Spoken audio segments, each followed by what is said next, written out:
তোমাদের জাহান্নামে যাওয়ার রাস্তা তৈরি করে দেবে।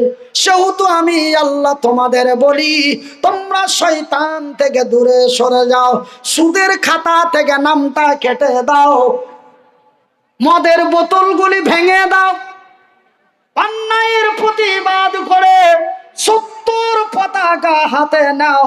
আমি আল্লাহ তোমাদেরই কল্যাণ করব, আমি আল্লাহ তোমাদেরই বিজয় করব। ভাইজান, বন্ধুরে আমার, আব্বা জান, সোনাচ্চানেরা, আমার শিক্ষিত বন্ধুরা, আপনারা বলবেন মনিরউদ্দিন ভাই, আপনি যেইভাবে বক্তব্য দিচ্ছেন, আপনি যেইভাবে আলোচনা করেছেন, এখন বর্তমান দেশের যে অবস্থা, এখন বর্তমান দেশের যা পরিস্থিতি, আমাদের মারামারি করতে হবে। আমরা যদি মারামারি করতে যাই, মারাত্মক কথাটা শুনলেন, আপনি যে আলোচনা করেছেন, আপনি যেই বক্তব্য দিচ্ছেন, এই বক্তব্য অনুযায়ী আমাদের লড়াই করতে হবে। কেন? লড়াইয়ের সময় এসে গেছে। এত অন্যায়, এত অত্যাচার, এত অবিচার, একটা মাদ্রাসা খোলার পারমিশন পেতে খুব বড় কষ্ট হয়, কিন্তু একটা মদের দোকান খুললে লাইসেন্সটা খুব তাড়াতাড়ি হয়ে যায়। ভাইজান, আজকে বর্তমান যে পরিস্থিতি, আজকে বর্তমান যে অবস্থা, আজকে মনিরউদ্দিন হাত দুটো নেই, পা দুটি নেই, বুকে আছে কোরআন, মুখে আছে বায়ান, মাথায় আছে জ্ঞান, দুটো কথা আপনাদের বলতে পারি, এই জন্য আজকে সুখের সংসার করে খায়। কিন্তু বাজানে, ভারতের মাটিতে এই গরিবের কেউ নাই। যদি মানুষের দ্বারে দ্বারে ভিক্ষা করে 14টি বছর লেখাপড়া না করাতো, বাজানের কুত্তার মর্যাদা থাকতো না। আমাদের অঞ্চলে, আমাদের থানায় মেম্বার ইন্দ্রাবসন পেয়েছে, প্রধান 4খানা ইন্দ্রাবসন আছে, কিন্তু মনিরউদ্দিনের খাতায় নাম নয়। বলে হুজুরের অনেক টাকা, রাত গেলেই 30,000 পায়, রাত গেলেই 20,000 পায়। ও যদি বেশি ফাজলামো করে, ওর নামে ইনকাম ট্যাক্স বসিয়ে দাও। কিন্তু আমি বলি, আমি নয়তো 30-25 পাই, কিন্তু আমার গ্রামে, আমার এলাকায়, আমার চাইতো নিরীহ পারা পড়ে আছে রে, তারা কেন পায় না? এর প্রতিবাদ করবেন কি করবেন না? কথা বলুন না কেন? করবেন? কারা কারা রাজি আছে নাকি হাত তুলে দেখি না রে। ও, ভোট আসলে তো খালি 3,000 টাকার ফের, ভোট আসলে 3,000 ফের, ওর কাছে 3,000 নিল, এর কাছে 3,000, এর কাছে ভোট তো বলে একটা। আমি একবার পঞ্চায়েত সমিতি থেকে টিকিট নিয়েছিলাম, তো আমার কাছে টাকা নেওয়ার নেই। আমি বলছি যে তুই আমার মাথায় হাত দিয়ে বল যে তুই কয়জনের কাছে টাকা নিয়েছিস, তোকে ওরা যদি 10,000 করে দিয়ে থাকে, তোকে আমি 14,000 দিব, কিন্তু তোকে মাথায় হাত দিয়ে বলতে হবে কতজনের কাছে নিয়েছি। তখন এখন তো নেওয়ার ইচ্ছা, বলি সাহেব এখন লিও না, তার কখন লিও? ওরা তো 5 বছর মজা নিছে, আমরা 5 বছরের মাথায় একবার যদি লিও না, তো কখন লিও? আমাদের মালদার ভাষা। ভাইজান, তবে আমি এমন একটা দলের টিকিট নিয়েছিলাম, যেই দলে কোনো পয়সা লাগে না, পয়সা দিয়ে ভোট কিনতে হয় না। এদের বিজয় একদিন হবে, এদের বিজয় একদিন হবে, এদের বিজয় একদিন হবে। বহু পিটনি খাওয়ার পরে এরা সুধরিবে। এদের বিজয় সেই দিন হবে যেই দিন তারা পিটনি খেয়ে সুধরে যাবে, সেই দিন তাদের বিজয় হবে। একবার জোরে বলি নারায়ে তাকবীর। আমার ভাইরা, আপনারা বলবেন মনিরউদ্দিন ভাই, আপনি যেই হিসাবে আলোচনা করেছেন, আপনি যেই হিসাবে বক্তব্য দিচ্ছেন, আজকে তো আমাদের লড়াই করা দরকার। আমরা যদি লড়াই করতে যাই, মদের বিরুদ্ধে, সুদের বিরুদ্ধে, অন্যায়ের বিরুদ্ধে কথা বলতে যাই, ওরা তো আমাদের পেদিয়ে দেবে, বুঝতে পারছেন? পিটিয়ে দেবে। ওরা তো আমাদের পেদিয়ে দেবে, ওরা তো আমাদের পিটিয়ে দেবে। কেন? ওরা তো 70, আমরা তো 30, ওরা তো 75, আমরা তো 25, ওরা তো আমাদের মেরে দেবে। না না না না না না না না, বিশ্বাস করুন আর নাই করুন, আমার আল্লাহ বলেন বিসমিল্লাহির রহমানির রহিম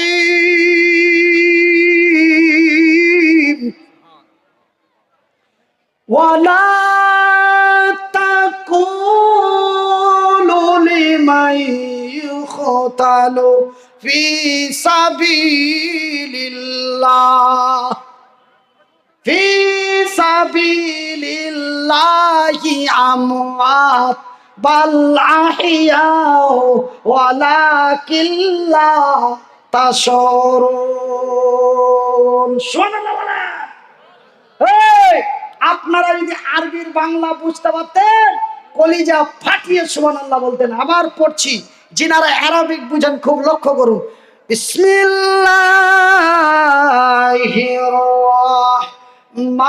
রহমানির রহিম ওয়ালা তাকুলু লিমান ইউকতালু ফি সাবিলিল্লাহ ফি সাবিলিল্লাহি আমওয়াত বাল আহইয়াউ ওয়ালাকিন লা তাশউরুন। আমার আল্লাহ বলেন, যারা অন্যায়ের প্রতিবাদ করে, ন্যায়ের প্রতিষ্ঠিত করতে যে যারা আল্লাহর জমিনে ভোজালিং খেয়ে মারা যায়, যারা তারওয়াল খেয়ে মারা যায়, যারা পেস্তুল খেয়ে মারা যায়, আজকে মনিরুদ্দিন ভাই হাত নাই পা নাই, চলার মতো শক্তি নাই। আজকে আমাদের নদিয়া চোপড়া থানায় মাঠ পাড়াতে এসে কড়া মিজাজে বক্তব্য দিল। অনেককেই শুনে ভালো লাগলো, অনেকের গায়ে লাগলো। এবার যাদের গায়ে লাগলো ওরা বসে মিটিং করলো, মনিরুদ্দিনের হাত নেই পা নেই। অন্যান্য বক্তার বক্তব্য মানুষের ব্রেনে যতটা উঠবে, মনিরুদ্দিনের বক্তব্য মানুষের মাথায় তার চাইতে বেশি উঠবে। এবার মনিরুদ্দিনের কথা শুনে এরা যদি লড়াই আরম্ভ করে দেয়, আমাদের মদের দোকান বন্ধ হয়ে যাবে, আমাদের বাদশাখানা বন্ধ হয়ে যাবে, আমাদের সুদের ব্যবসা নষ্ট হয়ে যাবে। তবে কি করো রে, কি করো রে? মনিরুদ্দিন যখন জলসা করে বাড়ি যাবে, ওকে পলাশি ওই চাকদার কৃষ্ণনগরের মিডিলে ধরে মেরে দাও, না থাকবে বাঁশি না বাজবে বাঁশুরি। মনিরুদ্দিন চোপড়া মাঠপাড়া থেকে জলসা করে বাড়ি যাচ্ছিল। তাকে সামনে থেকে মাওলানা রুহুল আমিন কুদ্দুস চম্পা হাটিতে মেরে দেওয়া হলো পিস্তল দিয়ে। পরপর 3 রাউন্ড গুলি দিল। তৃতীয় নম্বর গুলিটি বুকের ভিতর দিয়ে গেল, সাথে সাথে মারা গেল মাওলানা রুহুল আমিন কুদ্দুস। বাড়ি তার কলকাতা, মারা হলো দক্ষিণ 24 পরগনার চম্পাহাটিতে। ঠিক মনিরুদ্দিন জলসা করে বাড়ি যাচ্ছিল, তাকে কৃষ্ণনগরের ফাঁকে মেরে দেওয়া হলো। মনিরুদ্দিন মরে গেল। আপনারা শুনেছেন মনিরুদ্দিন মরে গেল, আপনারা দেখলেন মনিরুদ্দিন মরে গেল।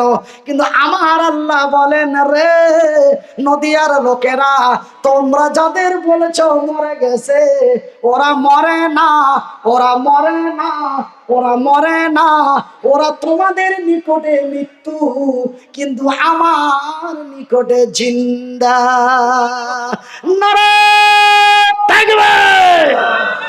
আমার ভাই, আর একটা আয়াতের তরজমা আপনাদের করব, তার আগে আপনাদের কাছে একটু হাত জুড়িয়ে একটা অনুরোধ করছি।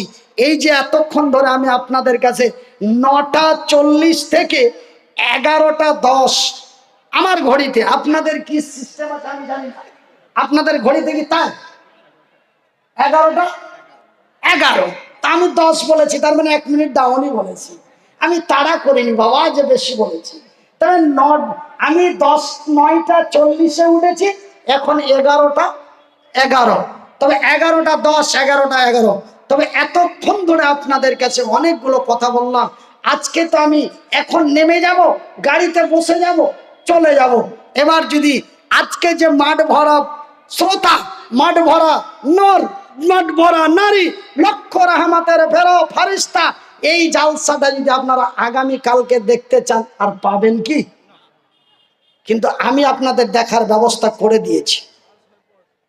এই যে সামনের ক্যামেরাটা দেখছেন, এই ক্যামেরাটা আমার। আমি আপনাদের হাত জোড় করে বলবো, পশ্চিমবঙ্গের মানুষ, বেয়াদবি মাফ করবেন, আমি একটু নিজের কথা বলছি, সারা বাংলা, আসাম, মেঘালয়, ত্রিপুরা, অরুণাচল, মিজোরাম, নাগাল্যান্ড অ্যান্ড বাংলাদেশ, নেপাল, বিহার, ঝাড়খণ্ড, ওয়েস্ট বেঙ্গল, উড়িষ্যা, এই রাজ্য এবং এই দেশের মানুষ অনেকেই অবগত আছে যে মনিরুদ্দিন ভাই একটি নিজস্ব অনাথ আশ্রম চালায়। কি চালায়? অনাথ আশ্রম, যাকে আমরা স্যাম্পল বাংলা ভাষায় বলি এতিমখানা। কি বলি? এতিমখানা। আমি যেমন, আমাদের ভারতের একজন ঐতিহাসিক বক্তা ছিলেন গোলাম আহমদ মুর্তজা সাহেব, তিনি তার নিজের জালসা করা টাকা দিয়ে বিশাল এক প্রতিষ্ঠান প্রতিষ্ঠিত করে তিনি পৃথিবী থেকে বিদায় নিয়েছে। ঠিক বক্তা জগতের মধ্যে ওই জায়গাটা আল্লাহ আমাকে দিয়েছে। আমি বক্তব্য দিয়ে, আমার নিজস্ব পয়সা দিয়ে আমি বিশাল এক অনাথ আশ্রম, আমি এক এতিমখানা, একটা শিক্ষা প্রতিষ্ঠান প্রতিষ্ঠিত করে বর্তমান রানিং আছে। এবং আমার এই মাদ্রাসা তিন রকম পয়সায় চলে। রাজ্য সরকার, কেন্দ্র সরকার, নাকি? হ্যাঁ, বাজে কথা। কোন রাজ্য সরকারের 1 টাকা নাই, কেন্দ্র সরকারের 1 টাকা নাই, কোন নেতা পার্টির তরফ থেকে 1 টাকা নাই। 3 রকম পয়সা। তার মধ্যে একটা পয়সা হলো আমার চিৎকার করানো, বুক ফাটানো, গেঞ্জি ভিজানো, 1 নম্বর পয়সা। দ্বিতীয় নম্বর পয়সা হলো আপনাদের মতো অনেকেই লোক হাজারদুয়ারি নবাবের ইতিহাস যেমন দেখতে যায়, ঠিক আমার মাদ্রাসা মানুষ দেখতে যায়। লোকটা তো এরকম, মাইকে তো বলে খুব খাতারনাক করে, সত্য না মিথ্যা দেখি একটু মালদা থেকে ফিরে আসি, হুজুরের আশ্রমটা দেখে আসি, এই নিয়ে মানুষ দেখতে যায়। দেখতে যে তারা নিজের অন্তরকে ধরে রাখতে পারে না, 5,000, 10,000, 20,000 টাকা দিয়ে চলে আসে। ওটা একরকম টাকা, মানে আপনাদের। তৃতীয় নম্বর টাকা, আমার নিজস্ব 2টা ইউটিউব চ্যানেল আছে। আমার নিজস্ব 2টা ইউটিউব চ্যানেল আছে। এই চ্যানেল দুটি আমি নিজেই ট্যাকেল করি, নিজেই রেকর্ড করি। রেকর্ডিং করার পরে এডিট আমি করি। আমি ভিডিও আপলোড দিয়ে আমি ভিডিও অন করি, আমি চালাই। আমি এক ইউটিউবার, আমি এক বক্তা, আমি এক মসজিদের ইমাম। আল্লাহ যদি এরকম করে, তবুও আমি এক মাদ্রাসার ডাইরেক্টর।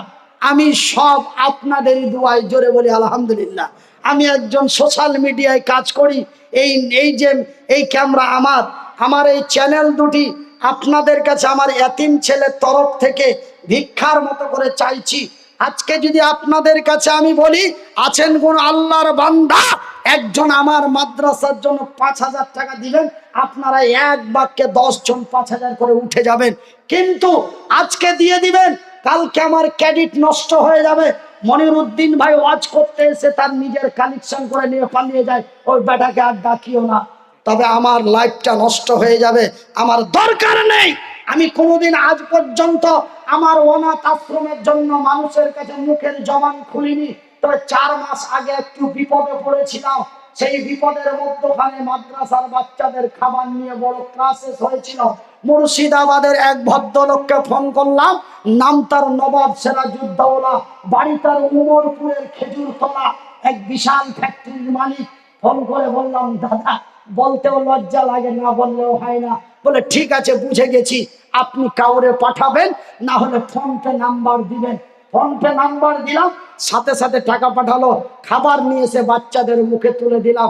আল্লাহ তুমি লোকটিকে জান্নাত নসিব করিও, জোরে বলি আমিন।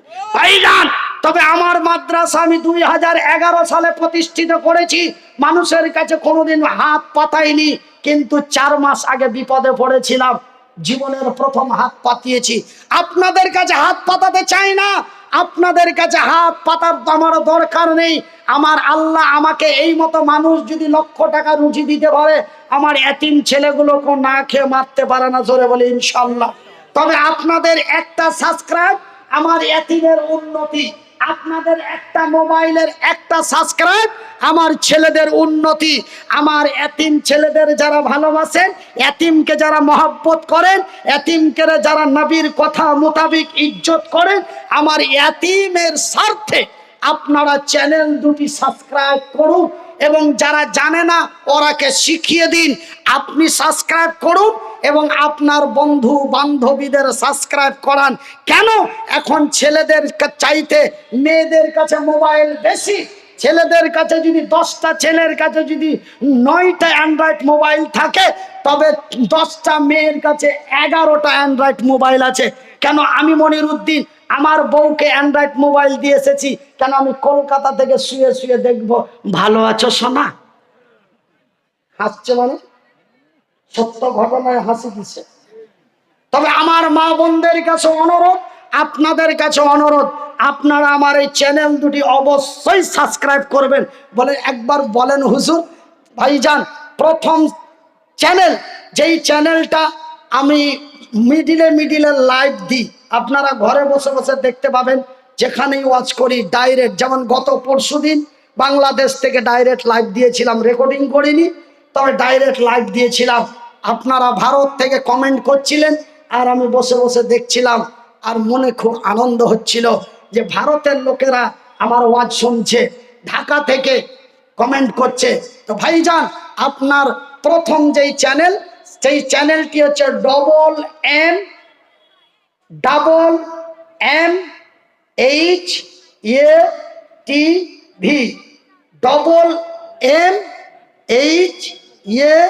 MMHATV। যারা লিখতে জানেন লিখে নেবেন, যারা লিখতে জানেন না একটু রেকর্ড করে নেবেন, অন্য কাউরি কাছে লিখে নেবেন। MMHATV। আর একটি চ্যানেল হচ্ছে ABM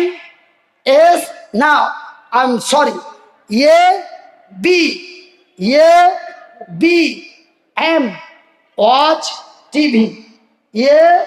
ABM watch TV. Full stop আছে, কিন্তু ফুল স্টপ আপনাদের দেওয়ার দরকার নাই, খালি ডাইরেক্ট লিখে দিবেন, ও ঠিক ফুল স্টপ হয়ে উঠে যাবে। MMHATV, ABM watch TV.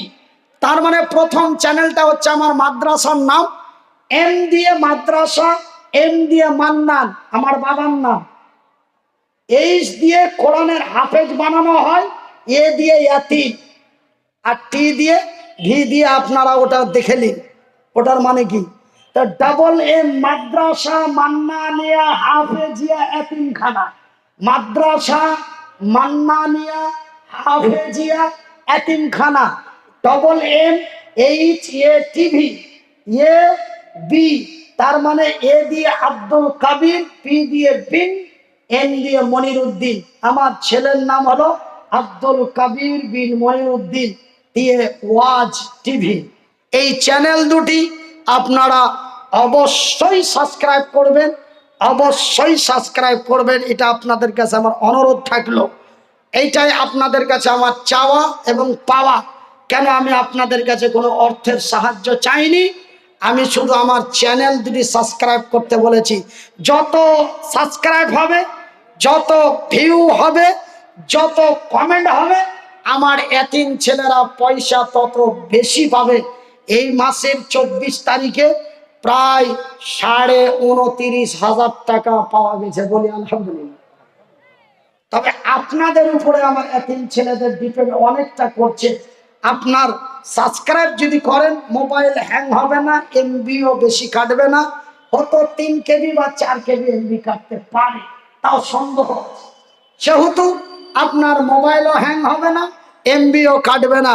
আপনি শুধু সাবস্ক্রাইব করে ভিডিওগুলো ওয়াজগুলো শুনবেন। শুধু আমার বক্তব্য নেই, পশ্চিমবঙ্গের আরো অন্যান্য উলামা ইকরামদের বক্তব্য আমার চ্যানেলে আপলোড দেওয়া হয়। সেহেতু আমার চ্যানেল দুটি অবশ্যই সাবস্ক্রাইব করবেন। আর আপনাদের কাছে আমার বিনীত অনুরোধ, আমরা মুসলমান, আমাদের ধর্মের নাম ইসলাম, ইসলামের অপর নামটি হলো শান্তি। আমরা কাউকে মারতে জানি না, আমাদেরকে কেউ মেরে দিলে তাদের ছেড়ে দিই না। জোরে বলি নারে তাকবীর। বিশ্বাস যদি না হয় তবে নবীর হাদিসটি খুলে দেখুন, নবীর জামাই হযরত আলী, তার ইতিহাসটা পড়ে দেখুন। আমরা মুসলমান, আমাদের ধর্মের নাম ইসলাম, আমরা কাউকে জবরদস্তি করি না, জবরদস্তি করলে আমরা তারে ছেড়ে দিই না। ভাইজান রে, আমার আব্বা জানেরা, রে আমার বন্ধুরা, আমি মনির উদ্দিন আজকে জলসা কমিটি এবং এলাকাবাসীকে বলবো, আজকের তারিখ থেকে আমরা তওবা করি, আমরা মদের বোতলগুলি সরিয়ে দিই, আমরা কল্যাণের দিকে যাই, কল্যাণ আমাদেরই হবে। ভাই বসেন, আমি দোয়া করব। আমার টাইম হয়ে গেছে, আমার টাইম হয়ে গেছে। আপনারা ভাববেন না কেন যে আমাকে আবার বলতে হবে, আমার জন্য আবার আপনাদের মতো কয়েক হাজার মানুষ অপেক্ষা করছে, সেখানে 12:30 1টার সময় টাইম আছে, সেহেতু আমাকে নামতে হবে, যেতে হবে, পৌঁছাতে হবে। সেহেতু হাঁসখালি বগলা, তো হাঁসখালি বগলা ইনাদের সাথে আন্ডারস্ট্যান্ড করে প্রোগ্রামটা করা হয়েছে। ওনারা অনেক দিন থেকে চাইছে, আমাকে পাই না। আমি বললাম যে আপনাদের মধ্যে যদি আন্ডারস্ট্যান্ড করতে পারেন, তবে আমার জন্য আমি কষ্টটা করতে পারি, কিন্তু আমি এক নাইটে ডবল প্রোগ্রাম করি না। কিন্তু অত্যন্ত রিকোয়েস্টের উপরে এক একটা হয়ে যায়, অত্যন্ত রিকোয়েস্টের উপরে এক একটা হয়ে যায়। সেহেতু আমি আপনারাকে আর আলোচনা না শুনিয়ে একটু ছোট্ট করে আপনাদের দোয়া দিব। আপনারা একটু নামাজের হালাতে বসে যান। যারা দাঁড়িয়ে আছেন, চাপ্পল খুলে চাপ্পলের উপরে পা দিয়ে দাঁড়ান। আপনার অন্তর যেন বলে আমি দোয়ার জন্য প্রস্তুতি নিচ্ছি, এটা যেন অন্তর বলে। দেখেন ভাই, আমরা যখন বিমানে উড়ি, আপনারা কেউ বিমানে চড়েছেন, কেউ চড়েননি, কেউ হয়তো চড়েছেন জীবনে একবার, কেউ হয়তো চড়েছেন দুবার। কিন্তু আমাকে কোনো মাসে 32 বার চড়তে হয়, কোনো মাসে 34 বার চড়তে হয়, কোনো মাসে না হলো অন্তত 14 বার চড়তে হয়। তা আমরা যখন বিমানে চড়ি, বিমানটা যখন ছাড়ার জন্য প্রস্তুতি নাই, তখন পাইলট বলে যাত্রীগণ फिर ध्यान दे, विमान अभी उड़ने वाला है, तो विमान उड़ने से पहले अपने अपने मोबाइल को फ्लाइट मोड कर दे। যখনই সুইচটা বন্ধ করা হয়, তখন আমার অন্তরে বলে দেয় যে বিমানটা এখন উড়ে। তখন আমার মনটা ছিল একরকম, হলো অন্যরকম। ঠিক আমরা যে দোয়া করব, তো চাপ্পলগুলি খুলে দেবো।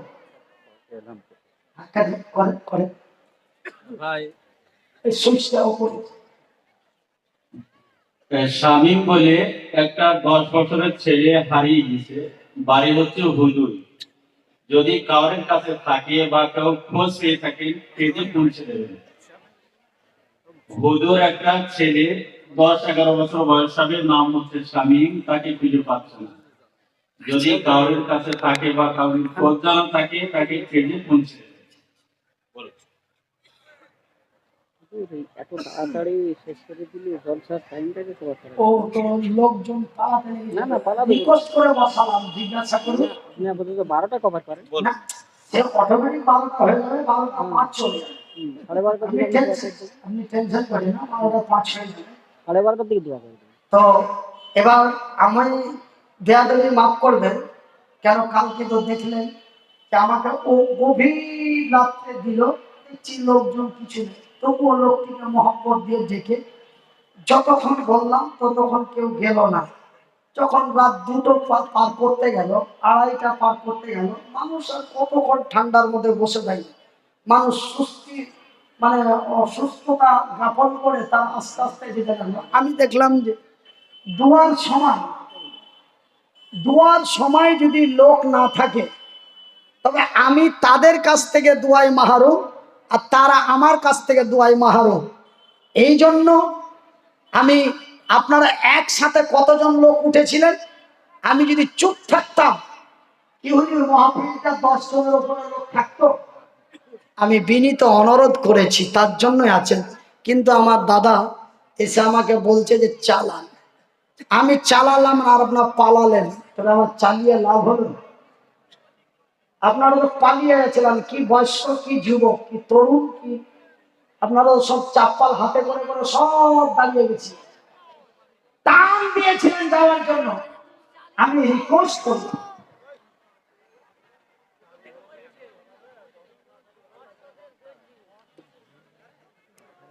তো ভাইজান এখন ঘড়িতে 11:30।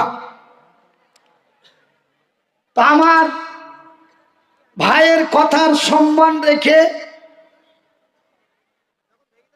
যদি ভাইয়ের সম্মান ইজ্জত রেখে আমি আপনাদেরকে আরো একটু সময় দিচ্ছি, কিন্তু আমি তো বলিনি যে আমার অসুবিধা হচ্ছে আমাকে অন্য প্রোগ্রামে যেতে হবে, এই অভিযোগ করেছি কি? কথা বলুন, করেছি? করিনি, করব না। আপনাদের প্রোগ্রাম সাকসেস হওয়ার পরে যদি পারি ওখানে যাব, না হলে যাব না, ওটা ওদের বলাই আছে। কেন দাওয়াত করেছেন আপনারা, আপনাদের সুপারিশে ওরা পেয়েছে। আপনারা যদি যেতে না দেন আমি যাব না, আমি যেতে চাইবো, আপনারা যদি বাধা দেন আমি বেজ্জতি হব। তার জন্য আপনাদের একবারও অভিযোগ করিনি, করব না। কিন্তু আপনাদের প্রস্তুতি দেখে, আপনাদের কমিটির কথা বলি না, আপনাদের উপরে ডিপেন্ড করে আমি দুয়ার দিকে হাত বাড়াচ্ছিলাম। কেন আমার এই সেন্সটা এত খাতারনাক, আমার সামনে থেকে মানুষ উঠতে লাগলেই, এখন আপনারা উঠছেন যে 2 ঘন্টার মতো শুনলাম, আর কত শুনবো, এত 12টার দিকে যাই বাড়ি যায়, এটা আপনারা কিন্তু আমার উপরে মন খারাপ করে যাচ্ছেন না, এটা আমি বুঝতে পারছি। আমার আলোচনাতে আপনাদের মন খারাপ এটা নয়, আপনাদের মন ফ্রেশ না হলে 1.5-2 ঘন্টা ধরে আপনারা শুনতেন না।